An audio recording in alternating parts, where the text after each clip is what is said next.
I'll be a beach bum. All right, so I'm here with Sarah. Sarah, how old are you? I'm 32 years old. Are you originally from Arizona? Yep, I'm from Glendale, Arizona. And what's your current situation right now? I'm kind of just out here roaming around in the streets, You homeless? homeless. I don't really have a place of my own. Me and my husband are out here, just mobbing around. How long have you guys been on the streets? Just a couple of months, but off and on for the past 3 years being him. Me, I've been homeless off and on for the past since 8 years now. Yeah, off and on. But I was homeless straight for 2.5 years back then, in 2014. And what do you guys do out here to survive? Panhandle. I do plasma. I do plasma twice a week. Get $70 each time. Shit, we gotta steal our food to eat, you know, steal a drink sometimes, you know. Trades. You know, that's about it. I mean, shit. Hook each other up with people that you know out here. Like, do trades for what you need, they need, you know what I mean? How did you guys end up homeless?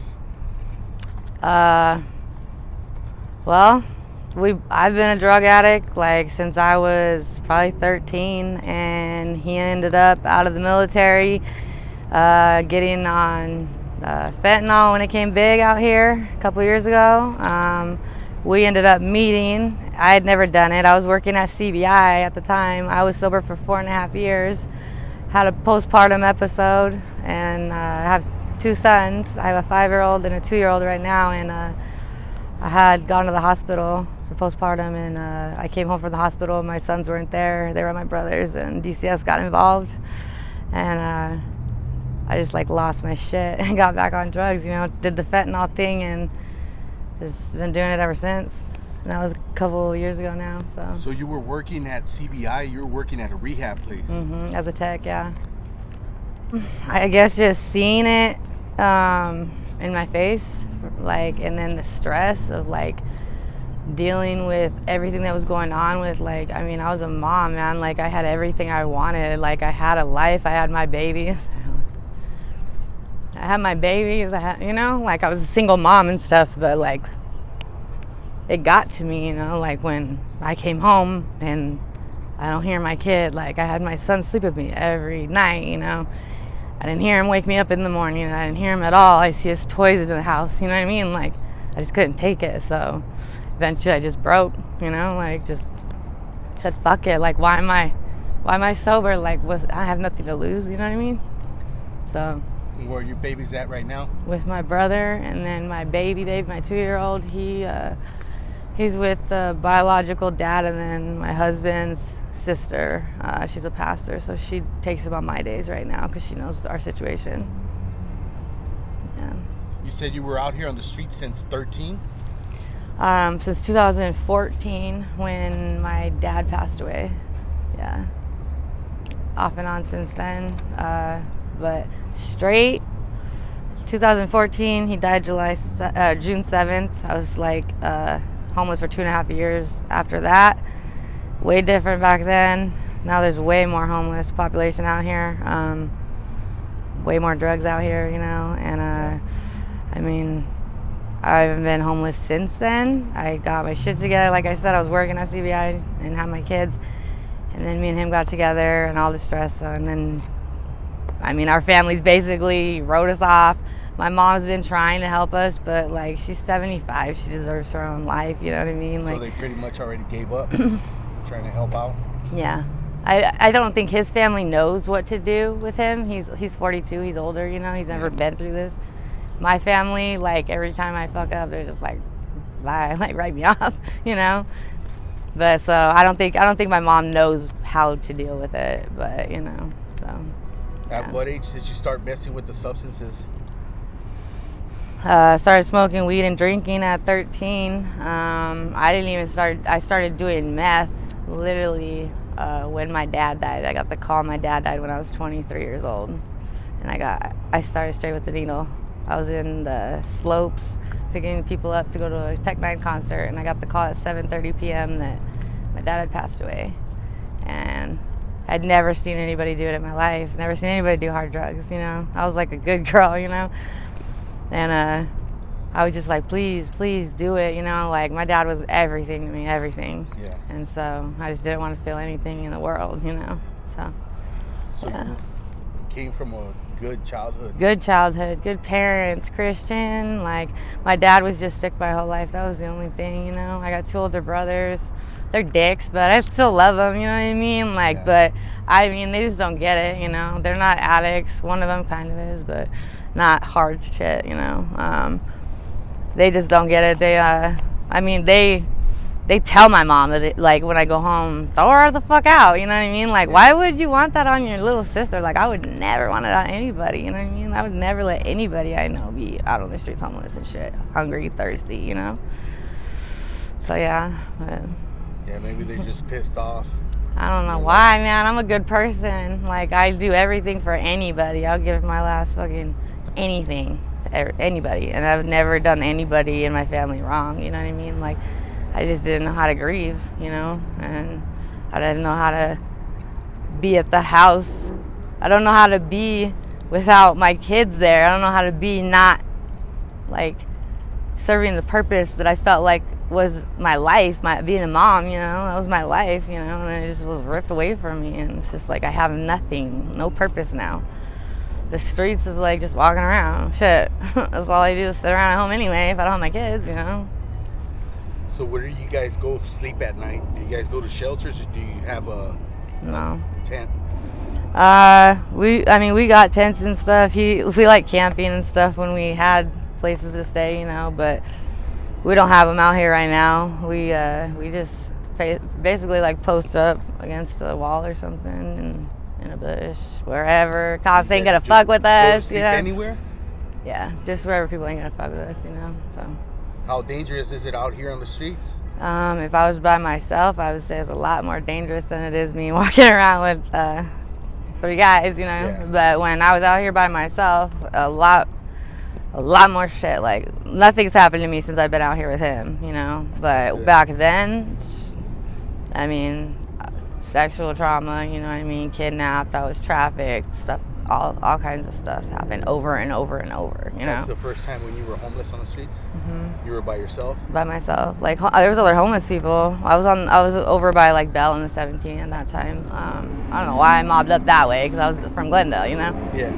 But it was just, like, nobody, like, the homeless people, like, they're not like it is now. They're not as, like, mobby and cliquey, you know what I mean? Yeah. Like, everybody, like, hangs out together. Like, back then, like, it was, like, everybody's by themselves. They're all, like, older, kind of, mostly, you know? Yeah, now you see a group of people everywhere. Mm-hmm. And they're mostly in their 20s and their exactly, teens. And on drugs, like, selling, pushing the shit, man. It's crazy. I'm like, where are your parents, man? Like, damn, dude. It's sad.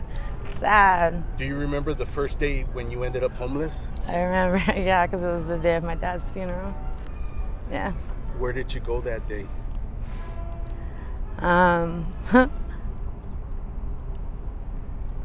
So, I'm sorry. Yeah. Sorry. So, like, my dad passed away June 7th, 2014, so his funeral was on the 10th of June that year, and I couldn't get any of my family to tell me when his fucking funeral even was, what time. I heard it from a girl I hadn't talked to in years, of a family friend, right? And I couldn't get anybody to take me. Anyways, finally got there. My best friend, I was best friends with him for like 10 years. Him and his father went. He was like in his 80s, and my best friend was like 40 something. He went to the funeral. I was late as like all hell to my own dad's funeral. Like, didn't know anything that was going on. Like, there's picture boards all made. I'm not in any of them, right? Like, anyway, so I sit down and shit, and afterwards they go do, my dad was he was in Vietnam, so they did like the military funeral. He's up at the military funeral or cemetery, and so that all happened. One of my old family friends' kids took me to the house that I was staying at. Anyways, like, my brothers, for some reason, they're just, I don't even know, I think they were just grieving in their own way, and had heard that I was on drugs, right? or thought that I was on drugs because I was acting erratic and crazy. I mean, my dad just fucking died, you know what I mean? Like, he was like the first person I known to ever die and I loved, you know? And I went and the kitchen, my brothers both, all of a sudden, like, they told me that they threw my best friend out of the house. They told him they asked him to leave, and I was like, what the fuck? Like, he's the only one I have here. I don't fucking, you know what I mean? Like, you guys can invite whoever, but I can't have Robert here, you know? So anyways, they both are like, you need to leave. You need to get the fuck out of here. And I was like, what? This is Dad's funeral, like the celebration of his life afterwards. Like, everybody's all eating, everybody we've ever known. And they're like, well, you need to leave. And I was like, dude, all my shit's here, all my clothes and stuff. I had no shoes. Mind you, this is June, hot as fuck. No shoes on, no socks on. I'm wearing like a fucking tank top and shorts. I'm over by like the arena, living on Glendale then. And they fucking literally dragged me out of the house. They didn't even ask me again. They both grabbed me and fucking just picked me up and dragged me out of the house and fucking locked the door on me and slammed it. And I was like, what the fuck, dude? Like, beating on the door, crying my guts out. And I didn't know what the fuck to do. Like, I didn't even have my phone on me. And so, like, I went and I walked to the closest thing I could. I was burning my fucking feet, too. But I walked to Cabela's down there. And the first fucking person that I ran into was some fucking asshole. Hey, get in the truck. Suck my dick. I'll give you $100. I was like, fuck you, motherfucker. You know what I mean? Like, fuck you. Push on. You know, and he kept fucking with me. And I was just getting pissed and pissed. I was like, hey, let me use your phone. You know what I mean? He's like, all right, get in the truck. It was like just in the truck trying to fucking call my best friend, telling him to come back, you know, and pick me up. And he was like, I'm gonna leave, I'm gonna respect it and not, you know what I mean? And I was like, no, I'm not home. I need you to pick me up. Like, they kicked me out. And as I'm trying to talk to him, my best friend, to get him to come fucking pick me up, this fucking dude's like rubbing off my leg and fucking playing with his dick and shit, right? Like, what the fuck? So I don't even know where I went after that. I just know that it was all the same after that. It was just like walking around the streets and shooting drugs up for years, you know, and not giving a fuck, hating everybody and hating God at the time, you know. But things are different now. No, things are different now. I'm like, things in my life, I wish they were different, and I'm gonna get there, and I'm gonna see my kids, you know.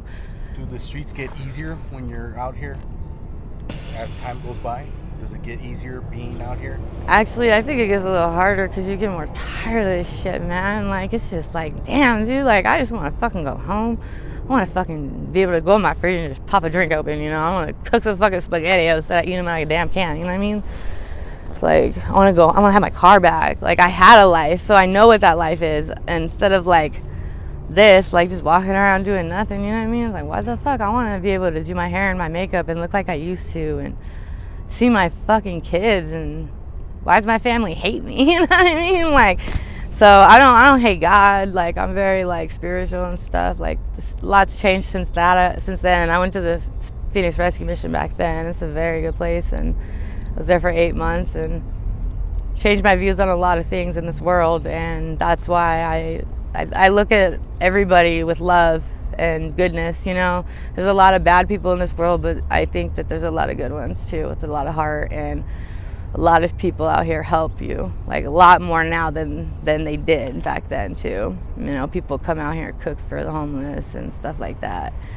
So it's cool, it's nice, you know. Like, you just want to come in random to talk to me, you know what I mean? It's like, it's cool. It's not easy, really, especially when you're a girl. Like, you just want to feel like. All right, Sarah. Well, thank you for sharing your story. I really do appreciate it. Are you okay with me using this on my YouTube channel? Yep. And just in case some of my subscribers want to reach out to you with any sort of help or donations, do you have any contact information that you want to share? I mean, all I have is a phone number and an email, really. You want me to say it? You can do the email if you want. Okay. It's Sarah, SarahEX777 @gmail.com. All right, Sarah. Thank you. Thank you. Appreciate it. Yeah.